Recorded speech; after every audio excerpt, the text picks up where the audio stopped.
Hello, everyone. Welcome to episode 2 of us talking about the NBA. Is that a good title? Yeah, I can say. I seem to have a point. different title every time. But yeah, that's what this is anyway. It's about 2 weeks since we last did one, isn't it? Yeah, And about 2 weeks into the season. It was the day. Yeah, well, it was. Well, when I saw, I think it was 16 days since the last one, and the last one was on a few hours before the season started, wasn't it? Pretty much. Yeah. So yeah, and it's been a very chaotic season already so far. It's been extraordinary. I mean, so ignoring the start, the first few games, I mean, that's obviously interesting. We've had two young players who've got PED suspensions, which you would usually think was this massive thing. Not just any young players, they're like... first overall pick and the Yeah. Hawks' sort of secondary star. But they're both meant to be like young stars on teams that are meant to be like coming out of rebuilds, basically, aren't they?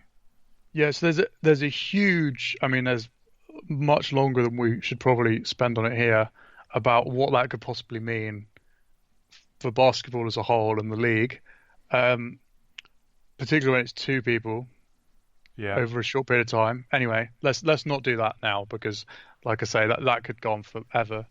The Phoenix Suns, yes, the Golden State Warriors who've owned the Western Conference. News, isn't it?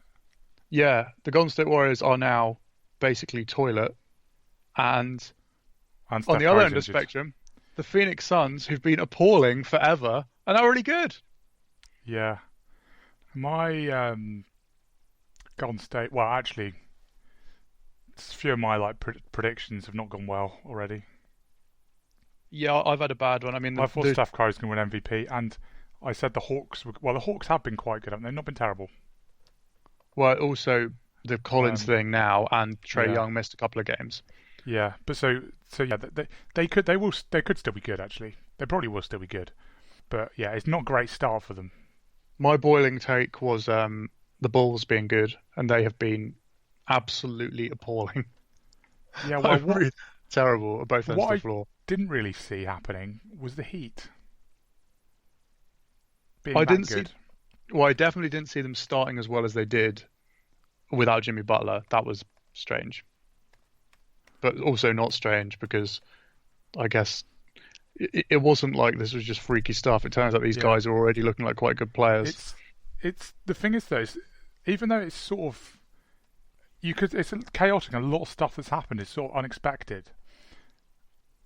Almost the fact that unexpected stuff has happened is not unexpected, if you know what I mean. Yeah, well, because this season was billed as being like this. All the build-up to this season was about it's a new NBA this year, and it is, but just even more unpredictable than people thought it was going to be. Yeah, it turns out. Although I guess you could, I'm just looking at the schedules quickly. The top 5 in the East are Celtics, Bucks, Heat, Raptors, Sixers. That's pretty much relatively expected, isn't it? I guess the Heat, though. I mean, maybe not in that order. The Heat are are actually got the same good. record as the Sixers and the Raptors, but like, I don't know. I mean, it's still a very small sample size to read anything from it. But just, I mean, wait a sec. Who did they beat? The bigger thing was they beat the Bucks. Is the games they've won rather than their record so much. And well, just how they've played. They beat the Rockets. Yeah, I mean, but the Rockets have been bad.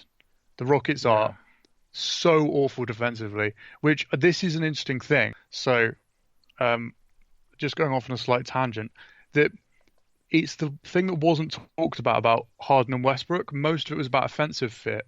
The other issue I think you have is, well, neither of them are defensive superstars anyway, but when you've got two guys who are historically ball dominant like those two, they're kind of used to being allowed to rest a bit on defense. Yeah. But obviously, if you have two people doing that, you have a real problem. I mean, the whole team has been poor defensively, but the fact they've got both of them means that neither of them can rest now. Yeah, and I think they basically both are still. I mean, it's been embarrassing. It's been really embarrassing. They were blown out. The Heat are a defensive team, basically. Their offensive rating is 19th in the NBA, and that's with the boost of having beaten the Rockets. And the Heat just blew them out of a game the other day in the first quarter. And the Washington thing, I mean, giving up over 100 points to the Washington Wizards, that's like, I mean, as you said, we're talking about small sample size and stuff here, but these are the sort of things that are just not meant to happen to good teams at all, ever in the season, really. Yeah, yeah. I mean, I've got to say the Rockets being bad, or so far being bad, that was one I've got right. Yeah, they're really It's interesting. one of the few I have got right so far, but that's pretty much it. They're Yeah, they're really interesting because they're still so good offensively, and Harden and Westbrook are actually both putting up really big numbers. yeah, But the knock on the thing has been, well, Eric Gordon has barely hit a shot. That's not helped. yeah, and well, they're really bad defensively. It was sort of the thing. It's almost the same compared to the year before last. Was basically they was super good defensively as well as having superstars. And obviously, Chris Paul was good then. Um, but then last year, almost the big difference was that they declined defensively by they lost a couple of their like role players who were defensive specialists, Yeah. and basically they've got possibly even worse defensively this year.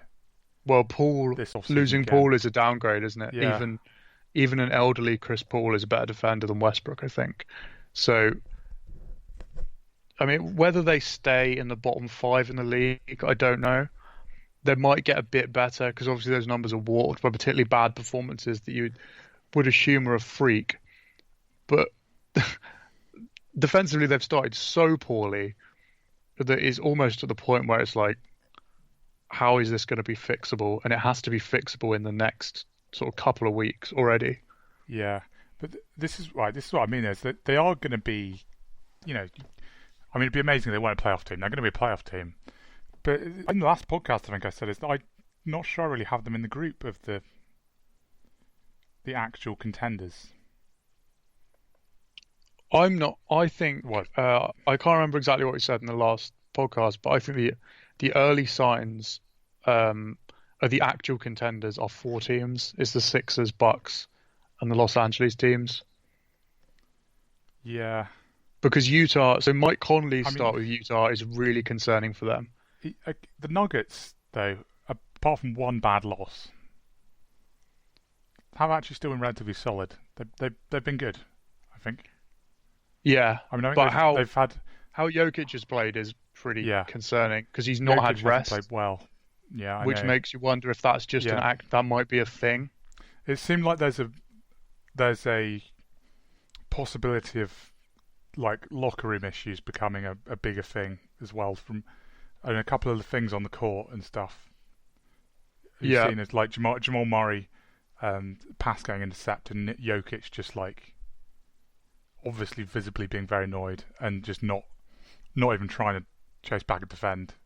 well, there's a weird situation going on with Michael Porter Jr. as well. Yeah, Um, he's not playing, is he at all? Mike Malone's just refusing to bring him on, even in situations where it's like you might as well put anyone on the court at this point. Um, so that's not necessarily going to turn into a Yeah, locker room issue with a rookie, but it's just a sort of thing that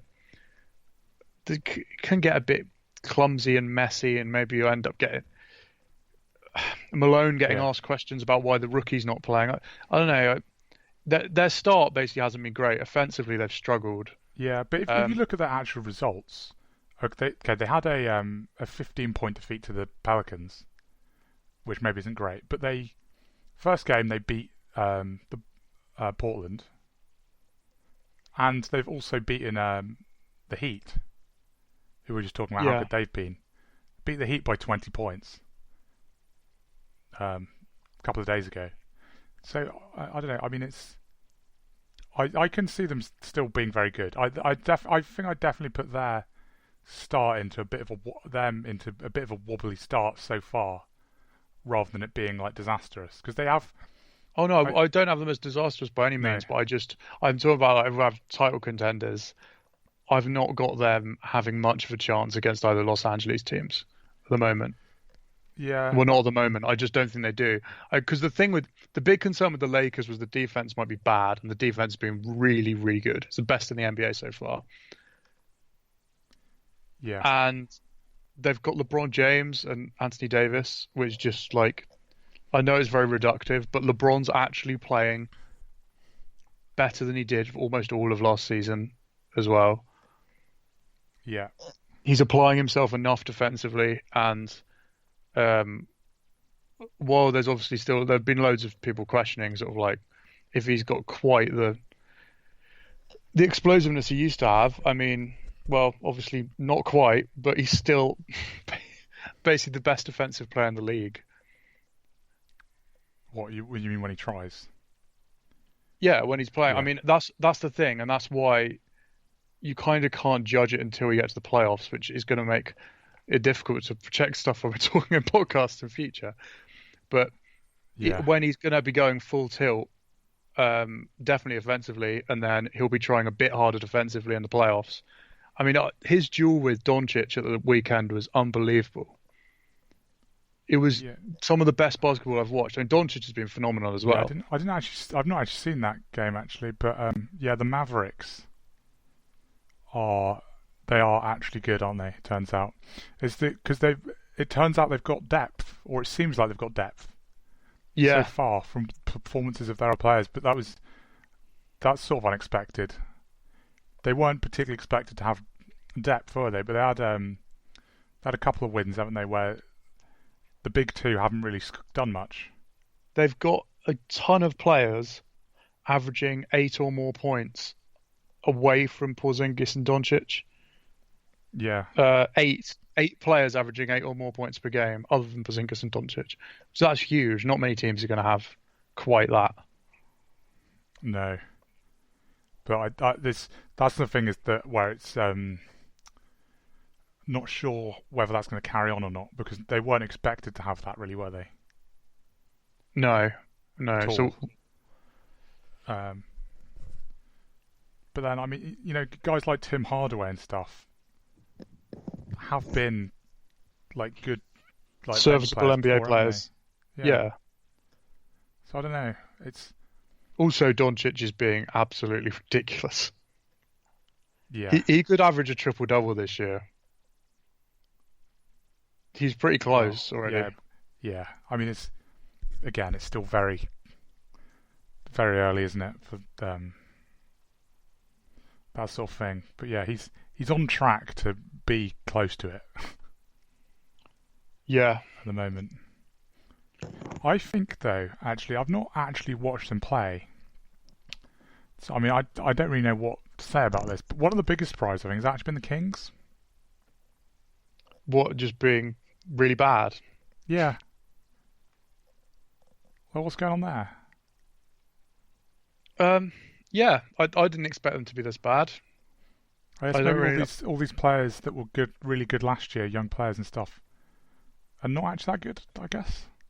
Well, Marvin Bagley was missing Just looking for a at few games, their which hasn't record helped. actually. So they've won 2 games. One of them they beat Utah by 1 point. Yeah, that was a How, hell of. That was a. I watched that as well. That was a last second thing. That was amazing. and their other game, they won by 21 points. Who do you reckon that was against? The Knicks. Yes, of course. Of course, it was the Knicks. Okay, so they're not really 2-6. They're 1-6. Yeah, yeah. But yeah, I mean, I don't know what is going on with them. Have they been conceding lots of points? Yes, they're well. Because it Okay, looks like they're 24th in offensive rating and 26th in defensive rating. That Chicago Bulls level of just crap, basically. yeah. I guess Um, basically, I don't know. Maybe because they've basically not got anyone above 20 points a game, but they have like they've got 7 players above 8 and 6 above 10.